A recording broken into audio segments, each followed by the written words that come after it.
Next, I want to talk about the money thing. I thought it was kind of interesting when Jay-Z said, like, your character's your character right now. It doesn't matter what type of money you have, which is like just complete nonsense. $1 billion will change you. Jay-Z himself has 100% changed, like from, big to who he is now. It's a very different person.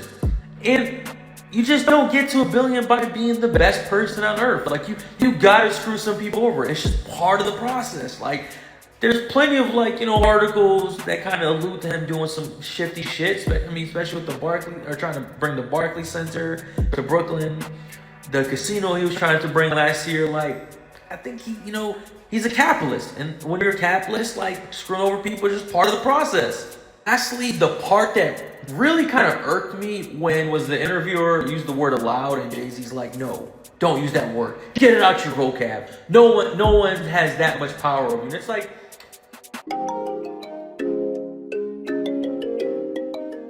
Jimmy on the beat, boy. Let's get high, yeah, I'm about to roll. Please, yeah, I gotta pull. Let's live life, live once, I'm about to turn up. Get fly, for sure, it's about to go up. Let's get high, yeah, I'm about to roll. Please, yeah, I gotta pull. Let's live life, live once, I'm about to turn up. Get fly, for sure, it's about to go up. Roll my blunt and pass. All right. People have been messaging me about this interview, and I'm gonna start here.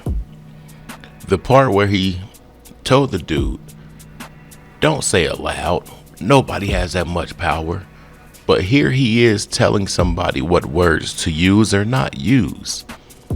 It's grade school, y'all.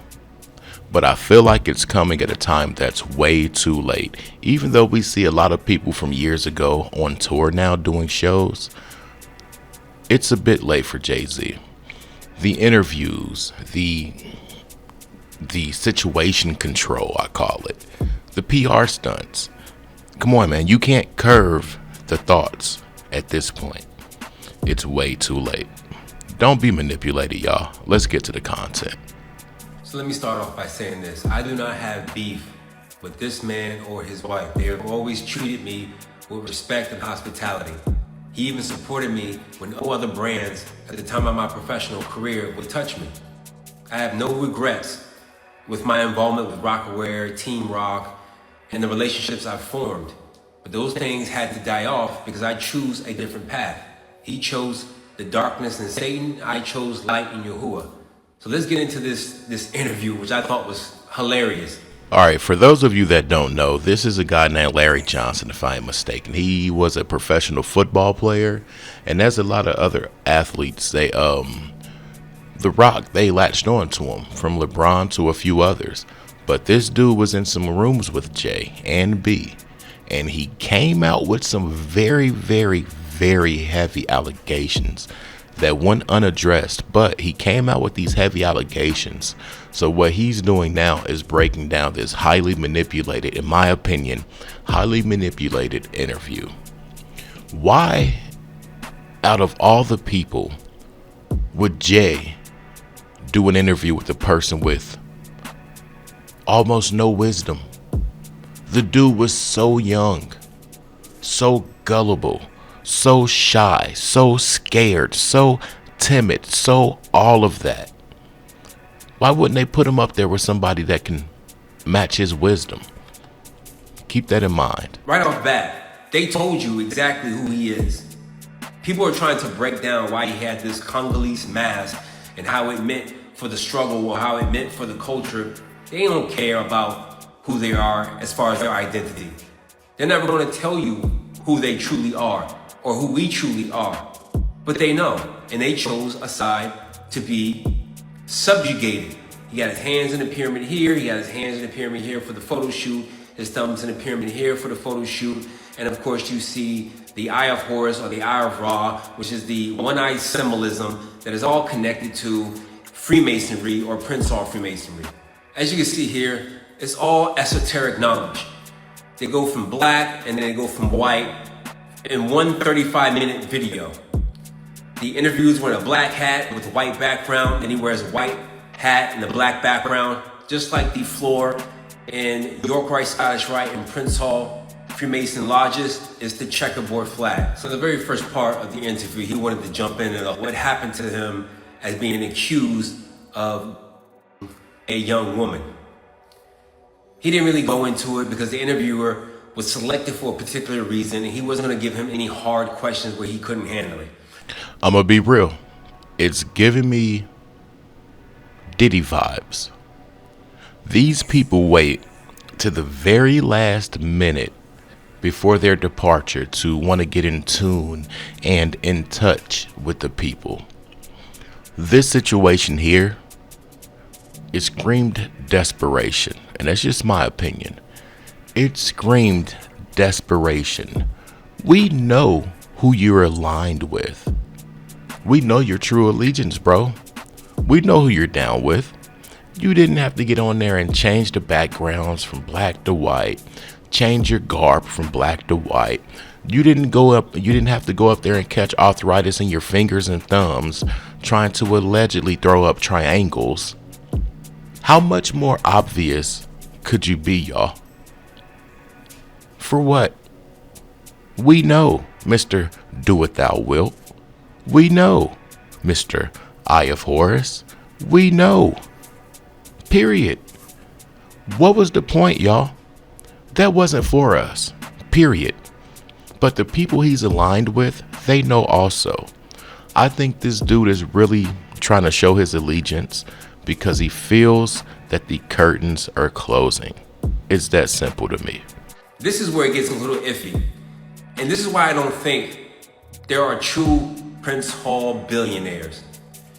He signed a 10-year, $150 million, 360 deal to Live Nation in 2008, then came back 2017 to sign another 10-year deal, a 360 deal with $200 million. These are the architects of this so-called 360 deal. It is structured, often leads to financial exploitation. So if he's a billionaire, then these men got to be trillionaires because there's no way they would give that much freedom to any black artist to control their entertainment, control their license, control who they are, control the money they make from touring without any of these guys having their hands in it. The top guy is Hanson, is a manager of former rock bands. Everybody knows Leo Cohen, and these two Tennessee lawyers are the ones that put together the 360 deal. You think when they put this deal together, it was to give artists rights and control over their artwork? No, it's literally financial slavery. They need you Negroes to believe that they are billionaires, so you keep going into this industry and then getting exposed and then knowing that you have to open up your in order to elevate into getting a billionaire status. They don't tell you the other side of these deals. Wow. Hey, he's saying it, it's not me saying it. We're just reviewing and reacting to the content and providing commentary. But I will say this, a lot of people forgot about Jay-Z and that whole Brooklyn Nets thing and how a lot of people allegedly got displaced when that whole thing took part.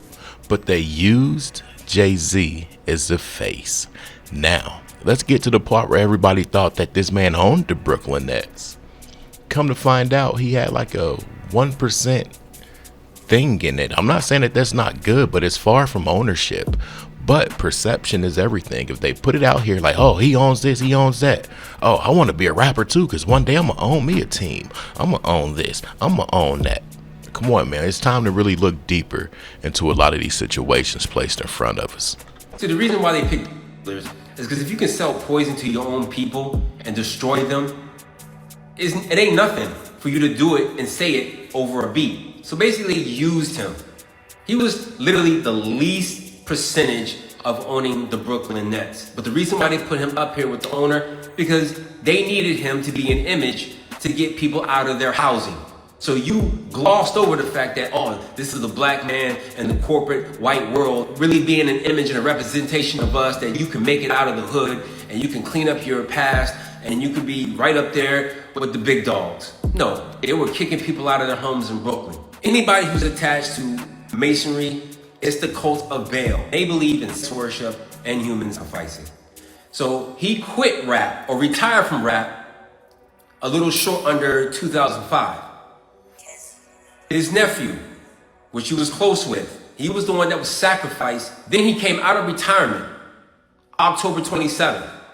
And then he came out with Kingdom Come, and Khalik is featured on Lost Ones. He thought he could live his art outside of control. And that's why they funneled him back in to Masonry. At the end of the day, they're slipped in there to be gatekeepers for the black community. That is all. Regardless if he says that there's a problem with the alt-right or people going to Republican, he seems to forget that Trump pardoned a snitch that is on his team.